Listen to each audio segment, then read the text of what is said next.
Isteri yang tengah ikhtiar hamil dan nak balik kampung raya, ada tips penting untuk anda. Nak tahu cara mudah untuk sokong penempelan janin dan doa mustajab semasa perjalanan? Jom kita kupas. 1.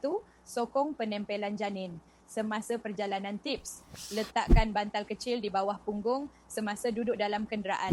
Ini membantu mengurangkan gegaran dan memberikan sokongan kepada rahim, memudahkan proses penempelan embrio.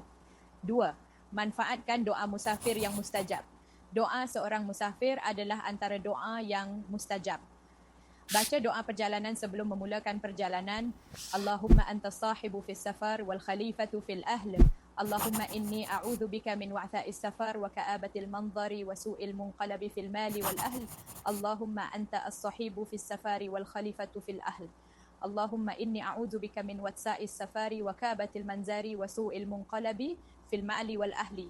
Maksudnya, Ya Allah, Engkau adalah teman dalam perjalanan dan pelindung keluarga. Ya Allah, aku berlindung kepadamu dari kesulitan perjalanan, pemandangan yang menyedihkan dan keburukan dalam harta dan keluarga.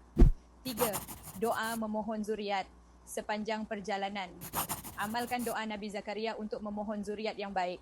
Rabbi habli min ladunka dzurriyyatan thayyibah innaka sami'ud du'a'i. Rabbi habli min ladunka dzurriyyatan thayyibah innaka sami'ud du'a. Maksudnya, ya Tuhanku, berilah aku dari sisimu keturunan yang baik. Sesungguhnya Engkau Maha mendengar doa. Isteri-isteri yang dalam fasa ikhtiar hamil, jangan lepaskan peluang ini. Amalkan tips dan doa ini semasa perjalanan balik kampung. Kongsikan video ini dengan rakan-rakan yang juga sedang berusaha untuk mendapatkan zuriat. Semoga perjalanan kita selamat dan usaha kita diberkati. Jangan lupa bawa FT dalam beg raya.